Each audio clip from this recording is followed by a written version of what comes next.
اس کے بعد ایک سوال یہ ہوا کہ کیا میت کو قبر میں پتہ چلتا ہے کہ اس کی قبر پر کون آیا ہے، یا وہ اپنے گھر کے حالات سے واقف ہوتا ہے؟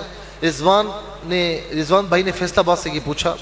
دیکھیں، اپنے گھر کے حالات سے واقف ہونا تو یہ تو کوئی اس طرح نہیں ملتا، لیکن اتنی بات ضرور ملتی ہے کہ شب جمعہ، جمعرات کے دن شب جمعہ، یہ جو روحیں ہوتی ہیں نا، یہ بات یاد رکھیں کہ جو بدروح اس معنی میں نہیں جو ہمارے یہاں مشہور ہے، یعنی جو گناہگار روحیں ہیں، جو نافرمان روحیں ہیں، تو ان کو تو کوئی اجازت نہیں دی جاتی، وہ اسفل سافلین میں قید ہیں۔ جو گناہگار کی روحیں نافرمانوں کی، وہ اسفل سافلین، جو زمین کی تہہ کے نیچے ہے، ساتوں زمین نیچے، وہاں پر وہ قید ہے، وہ کہیں پر بھی آ جا نہیں سکتے۔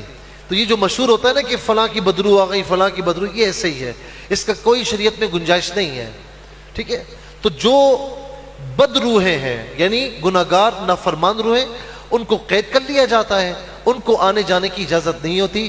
جو مسلمان روحیں ہیں اور جو نیک روحیں ہیں، تو وہ شب جمعہ اپنے گھروں پر آتی ہیں اور دیکھتی ہیں کہ ان کے گھر والے ان کو ایصال ثواب کر رہے ہوتے ہیں، دعائیں مغفرت کر رہے ہوتے ہیں، تو دعائیں دیتے ہوئے چلی جاتی ہیں۔ اور اگر وہ دیکھتی ہے کہ کوئی خیال نہیں رکھ رہا، کوئی دعا نہیں کر رہا، تو پھر وہ کہتے ہوئے جاتی ہیں کہ جس طرح تم میرے ساتھ کر رہے ہو تو تمہارے ساتھ بھی اللہ تبارک و تعالیٰ ایسا کرے۔ تو یہ مضامین ہمیں احادیث کریمہ میں ملتے ہیں۔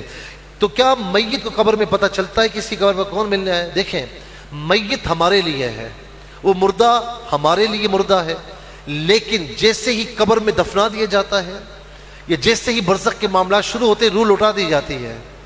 مر ربک ما دینک ما کنت تقول فی حق ھذا الرجل، 3 سوالات ہوتے ہیں نا، تو وہ سوالات کب ہوتے ہیں؟ جب وہ روح اس کی لوٹا دی جائے۔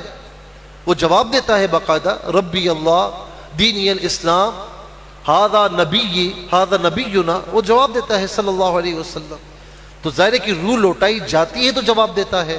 اور اگر جنت کی کھڑکیاں کھولی جاتی ہیں تو اسے محسوس کیسے ہوتا ہے؟ روح ہوتی ہے تو مزہ آتا ہے، اسے محسوس ہوتا ہے۔ اور جہنم کی کھڑکیاں کھولی جاتی ہیں تو ظاہر ہے کہ روح ہوتی ہے، روح کا تعلق جسم کے ساتھ ہوتا ہے، یعنی جو روح کا جسم تھا اس کے ساتھ تعلق رہتا ہے اس کا۔ تو اگر جو ہے گناہگاروں کی روح ہیں تو تعلق رہتا ہے ان کا، تو انہیں ظاہر تکلیف محسوس ہوتی ہے، تو اسی لیے جہنم کی وعیدیں سنائی گئی ہیں۔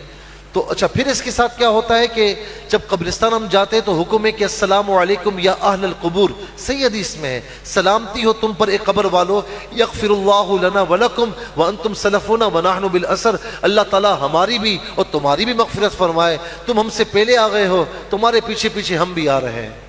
تو باقاعدہ وہ جواب دیتے ہیں۔ سلام کس کو کیا جاتا ہے؟ جو جواب دیتا ہے نا، تو باقاعدہ جواب دیتے ہیں۔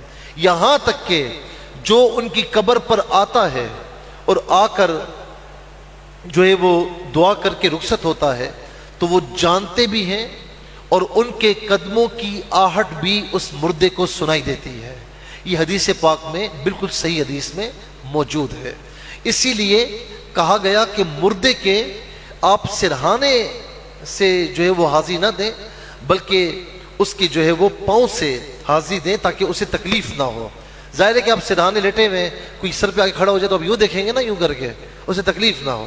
اولیاء اللہ کے مزارات پر جاتے ہیں تو یہی تعلیم دی گئی کہ آپ پاؤں کی طرف سے حاضر ہوں تاکہ انہیں تکلیف نہ پہنچے۔